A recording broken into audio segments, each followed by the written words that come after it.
Berita 1, mencari pemimpin. Indonesia mencari pemimpin. Selama 68 tahun perjalanan bangsa Indonesia dalam mengisi kemerdekaan, Indonesia memiliki putra-putri terbaik bangsa dalam memimpin negara Indonesia. Pada masa awal kemerdekaan, ia membebaskan bangsa Indonesia dari belenggu penjajahan. Di saat lain, ia menekankan stabilitas negara, kemajuan ekonomi, dan pembangunan. Namun di masa yang berbeda, para pemimpin dituntut untuk memenuhi aspirasi masyarakat dalam gerakan reformasi untuk mengembalikan pemerintahan yang bersih serta pembangunan ekonomi yang berkeadilan. Tahun 2014 sudah di depan mata. Sekali lagi, perhelatan besar demokrasi akan berlangsung di Indonesia.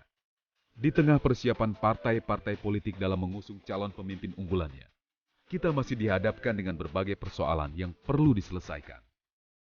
Kemiskinan, ketidakadilan, pembangunan yang tidak merata, intoleransi, terorisme, dan praktek korupsi adalah sebagian dari permasalahan nasional yang menjadi pekerjaan rumah yang harus diselesaikan oleh kepemimpinan yang baru.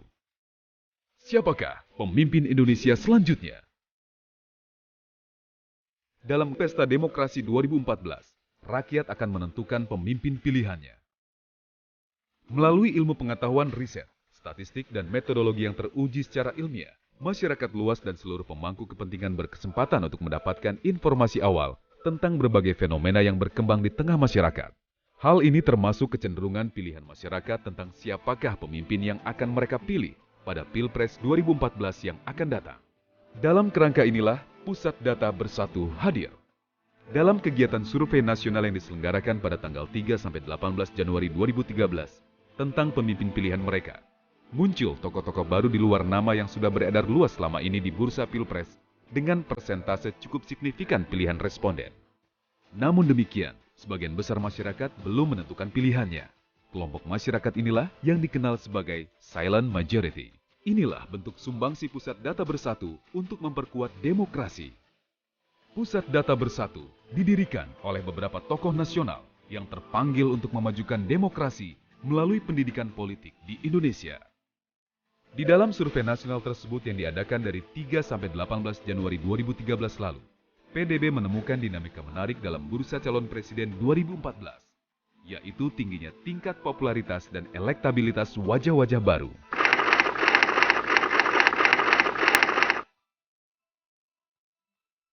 Masyarakatnya lebih dipeduliin lagi.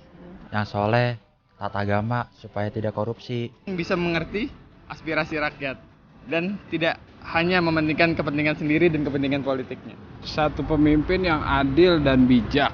Minimal dia bersih lah ngomong kasarnya. Jadi nggak terlibat hal-hal yang kira-kira lebih marak pada saat-saat ini gitu, seperti korupsi dan sebagainya. Jujur, amanah, bisa dipercaya, tegas. Ya yang tegas aja. Tegas, ya. Kemudian yang bisa turun sampai ke bawah. Meskipun sebelumnya nama bursa capres seperti Megawati, Yusuf Kala, dan Prabowo Subianto berada di ranking atas pada polling berbagai lembaga sebelumnya, namun nama-nama baru seperti Rhoma Irama dan Jokowi sekarang telah melampaui nama capres di atas, baik dari sisi popularitas maupun elektabilitas.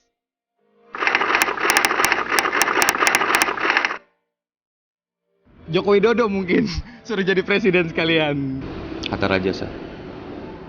Itu kira-kira Jokowi lah. Kalau saya boleh, saya ingin Megawati. Belum ada. Ya seperti Haji Rhoma Irama.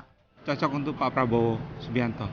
Semoga rakyat Indonesia di tahun 2014 dapat memilih pemimpin bangsa yang bisa memenuhi aspirasinya dalam meraih cita-cita kemerdekaan, yaitu masyarakat yang adil dan makmur.